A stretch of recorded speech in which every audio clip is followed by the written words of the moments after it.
Assalamualaikum warahmatullahi wabarakatuh.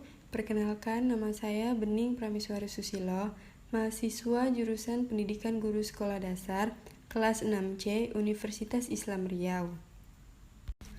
Berikut saya akan menampilkan sebuah video pembelajaran interaktif kelas 1 semester genap dengan tema benda, hewan, dan tanaman sekitar. Subtema benda hidup dan tidak hidup di sekitar kita. Pembelajaran pertama. Assalamualaikum anak-anak ibu. Bagaimana kabarnya hari ini? Semoga selalu dalam keadaan sehat walafiat ya. Sebelum kita mulai pembelajaran, coba dirapikan dulu kursi dan mejanya. Jangan ada yang berserak ya. Lihat di sekelilingnya apakah ada sampah.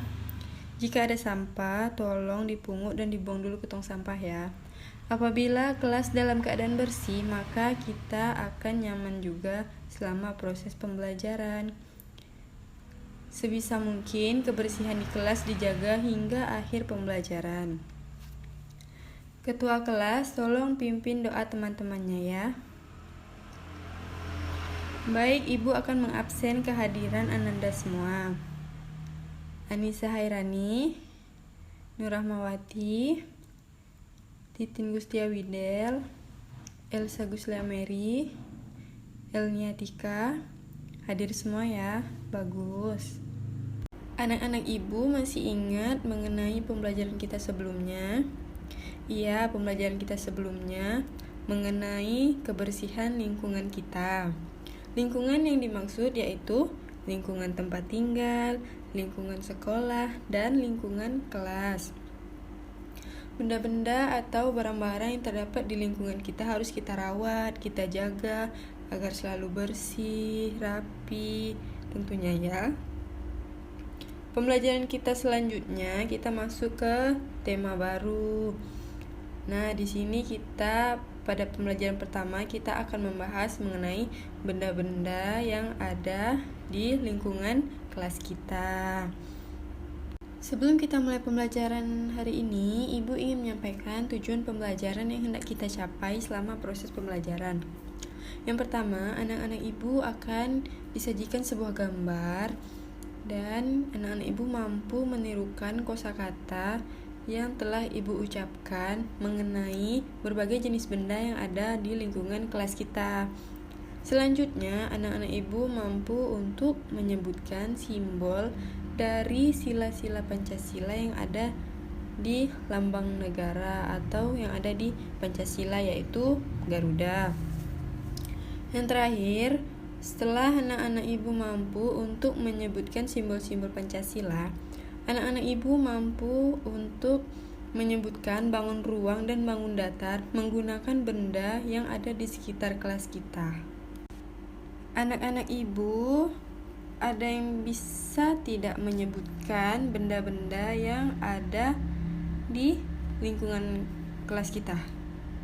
Iya, di lingkungan kelas kita ada meja, ada kursi, ada jam dinding, ada jendela, ada pintu, ada gambar, ada hiasan, ada lambang Pancasila, dan gambar presiden dan wakil presiden kita.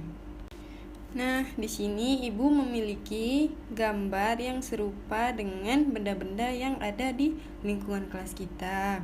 Ini ada jam, ada pintu, ada jendela, ada penggaris, dan ada foto Pancasila. Ibu ingin anak-anak Ibu menirukan kosakata yang telah Ibu sampaikan ya. Ini Ibu punya gambar pertama. Ini ada yang tahu apa?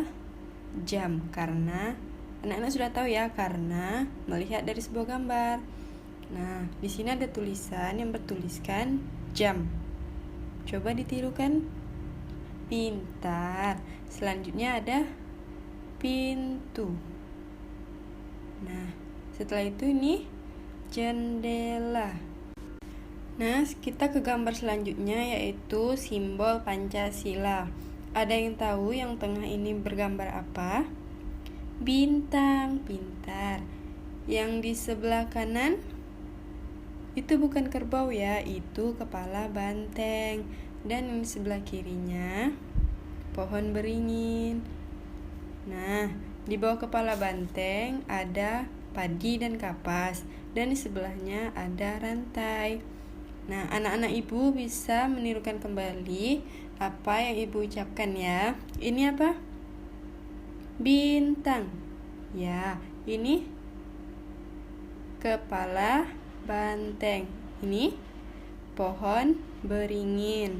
Ini bawah padi dan kapas. Lalu rantai. Pintar anak-anak ibu ya. Baiklah, di sini ibu ingin menjelaskan sedikit mengenai makna yang ada pada simbol Pancasila. Yang pertama, bintang. Lambang perisai dengan sebuah bintang emas di dalamnya mencerminkan sila pertama, yaitu ketuhanan yang Maha Esa. Lambang ini dapat diartikan sebagai sebuah cahaya. Makna cahaya tersebut seperti layaknya Tuhan yang menjadi cahaya bagi setiap umat manusia. Selanjutnya ada rantai. Lambang rantai ini merupakan lambang dari sila kedua Pancasila yang berbunyi kemanusiaan yang adil dan beradab. Lambang tersebut menandakan hubungan manusia yang saling membantu satu sama lainnya. Selanjutnya ada pohon beringin. Lambang pohon beringin merupakan lambang dari sila ketiga Pancasila, yaitu Persatuan Indonesia. Pohon beringin memiliki akar tunggal panjang yang masuk ke dalam tanah sangat dalam, menunjang pohon beringin yang berukuran sangat besar. Hal ini menggambarkan kesatuan dan persatuan rakyat Indonesia. Selanjutnya ada kepala banteng. Lambang ini merupakan lambang dari sila keempat Pancasila yang berbunyi kerakyatan yang dipimpin oleh hikmah kebijaksanaan dalam permusyawaratan perwakilan. Banteng adalah hewan yang gemar berkumpul. Hal ini merupakan seperti manusia, pada saat proses pengambilan keputusan harus dilakukan secara musyawarah, berkumpul bersama untuk memecahkan suatu persoalan. Yang terakhir terdapat padi dan kapas, yaitu simbol dari sila kelima Pancasila yang berbunyi keadilan sosial bagi seluruh rakyat Indonesia. Padi dan kapas menjadi simbol pangan dan sandang yang menjadi kebutuhan pokok masyarakat Indonesia tanpa melihat status ataupun kependudukannya. Selanjutnya, anak-anak ibu, apakah ada yang tahu apa yang dimaksud dengan bangun datar dan bangun ruang? Nah, ibu akan menjelaskan sedikit ya. Bangun datar yaitu suatu bangunan yang berbentuk datar atau tidak mempunyai volume. Sedangkan bangun ruang yaitu bangun yang membentuk ruang yang memiliki volume. Apakah anak-anak ibu sudah mengerti tentang bangun datar dan bangun ruang? Coba amati kembali gambar yang telah ibu berikan ya. Di sini kita bisa membedakan mana yang dimaksud dengan bangun ruang dan mana yang dimaksud dengan bangun datar. Nah, jam ini berbentuk apa? Lingkaran. Lingkaran termasuk bangun datar. Nah, sedangkan penggaris ini berbentuk apa? Segitiga. Benar. Nah, coba lihat papan tulis kita di kelas. Ia berbentuk apa? Persegi panjang. Benar sekali, karena ia merupakan bangun datar. Nah, contoh lain dari bangun ruang yaitu sebuah kubus atau sebuah kardus. Kalian pasti pernah melihat sebuah kardus kan? Apakah ibu kalian habis berbelanja untuk bulanan atau berbelanja untuk stok, paling tidak mempunyai kardus. Nah, kardus tersebut bisa dibilang dengan bangun ruang karena ia memiliki volume. Ibu memiliki tugas yang harus anak-anak ibu selesaikan ya. Coba buka buku temanya halaman 15. Di situ ada soal dan anak-anak ibu dapat mengerjakannya dengan baik. Ibu beri waktu untuk mengerjakannya, dan apabila ada yang sudah selesai, silakan kumpul di meja ibu ya.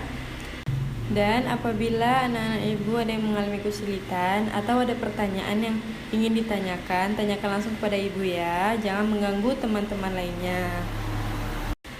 Nah, kan tugas kita sudah selesai. Ibu ingin memberikan tugas latihan yang harus Ananda kerjakan di rumah. Buka buku temanya halaman 17 ya. Ananda bisa meminta bantuan kepada orang tua untuk mengerjakan tugasnya apabila mengalami kesulitan. Baik, Ibu ingin bertanya, apakah ada yang merasa kesulitan selama proses pembelajaran? Syukur kalau tidak ada ya, bisa dipahami semuanya.